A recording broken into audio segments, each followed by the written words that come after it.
Hello everyone, welcome to my channel. आज हम इस वीडियो में इनऑर्गेनिक केमिस्ट्री से रिलेटेड एक इंपॉर्टेंट टॉपिक के बारे में डिटेल में डिस्कस करेंगे, that is determination of stability constant. So although there are many methods for determination of stability constant, here only two methods are given. So basically stability constant determine करने के लिए बहुत सारे मेथड्स हैं, लेकिन यहाँ पे हम दो मेथड्स डिटेल में डिस्कस करेंगे जो सेमेस्टर एग्जामिनेशन के पर्सपेक्टिव से इंपॉर्टेंट है। पहला है स्पेक्ट्रोफोटोमेट्रिक मेथड्स एंड दूसरा है पीएच मेट्रिक मेथड्स। सो इन दोनों मेथड्स को यूज करके हम स्टेबिलिटी कांस्टेंट डिटरमाइन कर सकते हैं।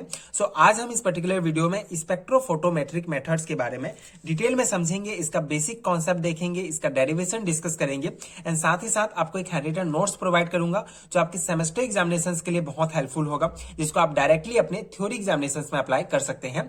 आगे आने वाले वीडियोस में हम पीएच मेट्रिक मेथड्स के बारे में डिटेल में डिस्कस करेंगे।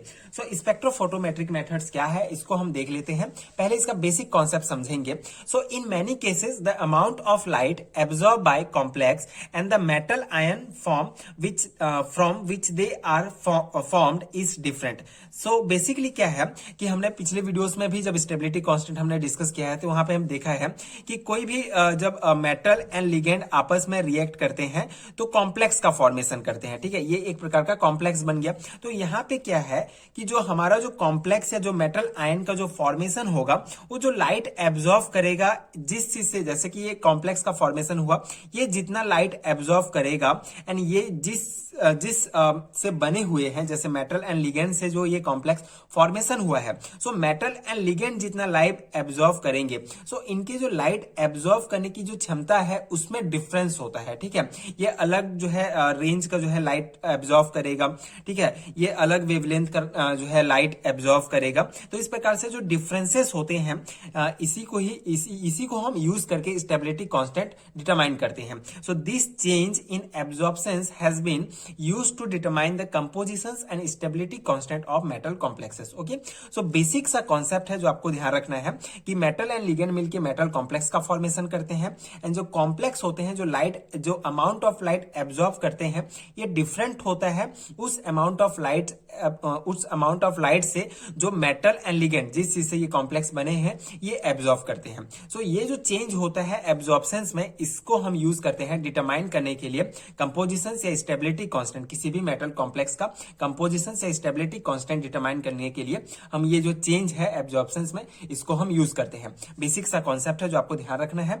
And the relationship between absorptions and concentration is given by Beer's law. Okay, so जो एब्जॉर्प्शंस होगा ये जिसको ए से डिनोट किया जाता है एंड जो कंसंट्रेशन होगा उसकी भी जो रिलेशनशिप है उसको बियर्ड लैम्बर्ट लॉ या बियर्ड्स लॉ, ठीक है, यहाँ पे ओनली बियर्स लॉ यूज हुआ है, तो बियर्स लॉ के द्वारा जो है हम इसको जो है रिलेशनशिप को दर्शा सकते हैं, जो है ए इक्वल टू एप्सिलॉन। ये एप्सिलॉन है, ये एप्सिलॉन का साइन है एंड ये एल एंड ये सी। ठीक है, जहां पे जो हमारा एप्सिलॉन है ये मोल एक्सटेंशन कांस्टेंट को जो है दर्शाता है, एल जो है हमारा ये लेंथ ऑफ एब्जॉर्प्शन सेल को दर्शाता है एंड सी हमारा होता है concentration of the complexes. Okay, so ये रिलेशनशिप बताता है एब्जॉर्प्शन एंड कंसंट्रेशन के बीच, जिसको बियर्स लॉ कहा जाता है। इसे बियर्स ने जो है ये रिलेशनशिप को बताया था, A equal to epsilon L C. Okay, ये इक्वेशन नंबर फर्स्ट है।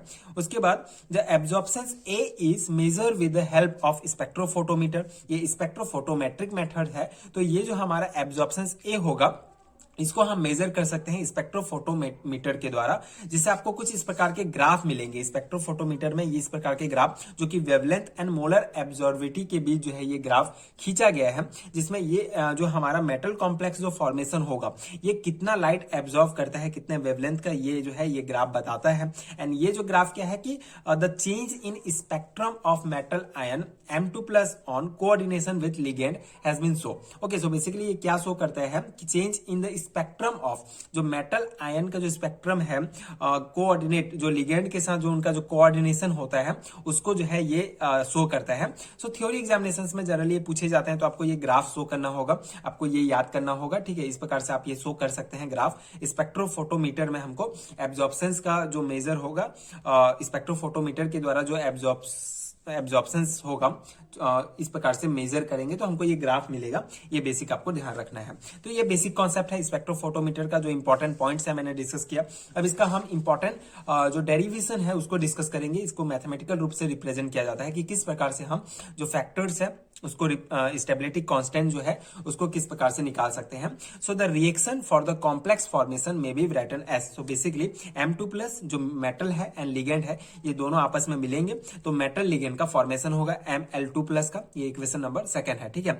और यहाँ पे ये जो है ये हमारा होता है स्टेबिलिटी कांस्टेंट, इक्विलिब्रियम कांस्टेंट, ठीक है। इसी को ही जो है फैक्टर्स कहा जाता है, ठीक है, स्टेबिलिटी कांस्टेंट कहा जाता है, जिसको हमको डिटरमाइन करना है, ठीक है। पूरे ये जो इंपॉर्टेंट जो हम जिसके बारे में पढ़ रहे हैं, डिटरमाइन करना है किसको, वो पूरा कॉन्सेप्ट का मेन सार यही है। इसी को ही स्टेबिलिटी कांस्टेंट कहा जाता है। तो इसको हम कैसे डिटरमाइन करेंगे इसको हम डिस्कस करेंगे आगे। इसको इक्विलिब्रियम कांस्टेंट भी कहा जाता है। सो पिछले वीडियो में मैंने डिटेल में डिस्कस किया है कि व्हाट इज स्टेबिलिटी कांस्टेंट। आप देख सकते हैं, आपको लिंक मिल जाएगा। वो भी बहुत इंपॉर्टेंट टॉपिक है, इंडिविजुअल टॉपिक है। सो यहाँ पे बेसिक आपको क्या समझना है कि मेटल एंड लिगेंड आपस में रिएक्ट किए एंड ये जो है हमारा कॉम्प्लेक्स का फॉर्मेशन हुआ, और इसका जो फैक्टर है जो स्टेबिलिटी कांस्टेंट है इसको KF से डिनोट किया गया। अब KF को कैसे लिखेंगे, KF इक्वल टू इसका कंसंट्रेशन ऑफ जो हमारा जो प्रोडक्ट है, कंसंट्रेशन ऑफ प्रोडक्ट अपॉन जो रिएक्टेंट्स हैं metals and ligand, concentration of M2 plus and concentration of ligand. ये जो है KF का फॉर्मूला है, ठीक है। जो स्टेबिलिटी कांस्टेंट होता है उसका फॉर्मूला इस प्रकार से होता है, concentration of product upon concentration of reactants. Okay, so ये इक्वेशन नंबर हमारा 3rd हो जाएगा, KF। अब यहाँ पे आपको समझना है कि हमको डिटरमाइन करना है स्टेबिलिटी कांस्टेंट KF। तो कैसे डिटरमाइन कर सकते हैं, ये तो फॉर्मूला हमको पता हो गया। अब फॉर्मूला में किसी का फॉर्मूला पता होता है तो क्या हमको उसका मान पता करना होता है। जब उसका मान पता चल जाता है, हर एक फॉर्मूला का जो मान होगा जब पता चलेगा तो हमको ये KF मिल जाएगा। तो यहाँ पे इस केस में क्या है कि KF हमको निकालना है, ये फॉर्मूला है, ये ML2 प्लस है, ये M2 प्लस L प्लस। तो इसका मान पता होना चाहिए, इसका मान पता होना चाहिए, इसका मान पता होना चाहिए। फिर तीनों का जब मान हम यहाँ पे पुट कर देंगे तो हमारा ये स्टेबिलिटी कांस्टेंट निकल जाएगा। अब इसको हम कैसे निकाल सकते हैं, ये इक्वेशन नंबर हमारा 3rd है। So the value of formation constant KF can be obtain if solution containing known quantities of total M2 plus and total L are equilibrated, okay, and the absorptions of these solutions at 550 MU is measured and the value of KF is calculated as below, okay। so basically ये वही point बताया गया है कि जब हमको ML2 plus M2 plus and L ligand का जब मान पता चल जाएगा तो हम KF का मान निकाल सकते हैं। तो KF को कैलकुलेट करने के लिए हमको ये आगे का प्रोसेस करना होगा। ये क्या है हमारा CM, ठीक है, total initial concentration of the metal ion, ठीक है, initial concentration of metal and जिसको हम कैसे डिटरमाइन कर सकते हैं, M2 plus plus ML2 plus, ठीक है, ये M2 प्लस प्लस ML ये ML2 प्लस, ठीक है। जब दोनों को जोड़ेंगे तो हमारा जो है ये total initial concentration metal ion का निकलेगा and total initial concentration of ligand का कैसे, लिगेंड एंड उसका जो प्रोडक्ट होगा ML2 प्लस, इसको जोड़ेंगे तो इस प्रकार ये इक्वेशन 4 एंड इक्वेशन 5 हो गया। ये पॉइंट्स आपको ध्यान रखने हैं, ठीक है, ठीक है। तो पहले क्या है, कैलकुलेट करने के लिए हमको सबसे पहले क्या निकालना होगा, total initial concentration of metal ion and total initial concentration of ligand, and दोनों का ये आपको फॉर्मूला याद रखना होगा, ठीक है। फॉर्मूला नहीं है, ये बेसिकली यहीं से है। जब हम total initial concentration of metal ion का निकालेंगे तो ये M2 प्लस एंड ये प्रोडक्ट को जोड़ देंगे तो हमारा ये फॉर्मूला बन जाएगा एंड ये हमारा निकल जाएगा, ठीक है। इसके बाद क्या है, हमारा जो हमने शुरुआत में जो लिया था Beer's law, A equal to epsilon LC, अब उसमें मान रखेंगे, ठीक है। तो ये A equal to epsilon LC, ठीक है। तो ये कंसंट्रेशन का मान, कंसंट्रेशन का क्या होता है बेसिकली, यहाँ पे जो हमारा A equal to epsilon LC था, यहाँ पे C का हमारा क्या था, कंसंट्रेशन ऑफ द कॉम्प्लेक्स, ठीक है, concentration of the metal complex. तो यहाँ पे C की जगह इसको हम रख लेंगे, L का वही रहेगा एंड ये एप्सिलॉन क्या होता है हमारा, ये जो है एक्सटेंशन कांस्टेंट होता है। तो ये एप्सिलॉन ML2 प्लस ये A इक्वल टू हो गया। अब इसका कैसे, ML2 प्लस ये पक्षांतर हो जाएगा, A अपॉन ये इसके नीचे आ जाएगा तो ये हमारा ML2 ML2+ का मान निकल जाएगा। इस प्रकार से इक्वेशन नंबर 7 हो जाएगा। ठीक है, ये ML2+ निकल गया। ठीक है, यहाँ पे ये ML2+ निकल गया। अब हमारा substituting value for ML2+ on equation 4। अब ये ML2+ जो निकला है इसको हम इक्वेशन 4 में सब्स्टिट्यूट करेंगे तो क्या हो जाएगा, CM एंड ये ML2+ की जगह A अपॉन ये वाला मान जो है हमारा यहाँ पे रख देंगे ML2+ की जगह CM की जगह। अब यहाँ पे भी पक्षांतर होगा, M2+ हो जाएगा तो CM, ये इधर आ जाएगा तो minus A upon epsilon ML2 and ये L। ठीक है, ये L है, ये इक्वेशन 8 हो जाएगा। इस प्रकार हमारा M2+ का मान निकल गया। ठीक है, ये फॉर्मूला यूज करके इसका मान निकाल सकते हैं। Now substituting the value of ML2+ from equation 7 इन 5। ठीक है, अब इक्वेशन 7 से जो ML2+ है इसको 5 में अब हम डाल देंगे, ML2+ का यहाँ पे डाल देंगे तो ये L। ठीक है, बेसिकली बहुत सिंपल सा कॉन्सेप्ट है। ये ML2+ निकल गया। अब हमको जो है क्या यहाँ पे देखिए इस फॉर्मूला का मान निकालना है। ML2+ निकल गया, अब M2+ एंड L निकालना है तो हमको यहाँ पे फॉर्मूला रखना है।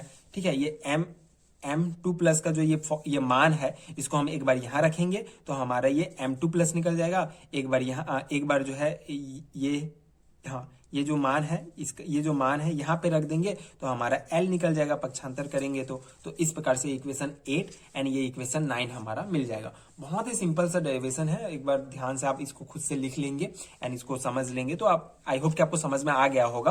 बहुत इजीली आप इसको लिख सकते हैं, निकाल सकते हैं, बहुत सिंपल सा टॉपिक है। सो ये था स्पेक्ट्रोफोटोमेट्रिक मेथड्स के द्वारा हम इस प्रकार से स्टेबिलिटी कांस्टेंट जो है निकाल सकते हैं, इसका मान निकाल सकते हैं। बेसिकली ये डेरिवेशन है। अब इसके बाद इसमें फॉर्मूलाज में जो है आपको पुट करके जो मान दिया रहेगा उसको आप निकाल सकते हैं। ये स्पेक्ट्रोफोटो जनरली सेमेस्टर एग्जामिनेशंस में स्पेक्ट्रोफोटोमेट्रिक मेथड्स क्या है इसका ये डेरिवेशन निकालने के लिए पूछा जाता है, तो आप इसको इजीली जो है अप्लाई कर सकते हैं अपने सेमेस्टर एग्जामिनेशंस में। आई होप आपको समझ में आ गया होगा एंड आपके एग्जाम प्रिपरेशन के लिए ये नोट्स हेल्पफुल हुए होंगे।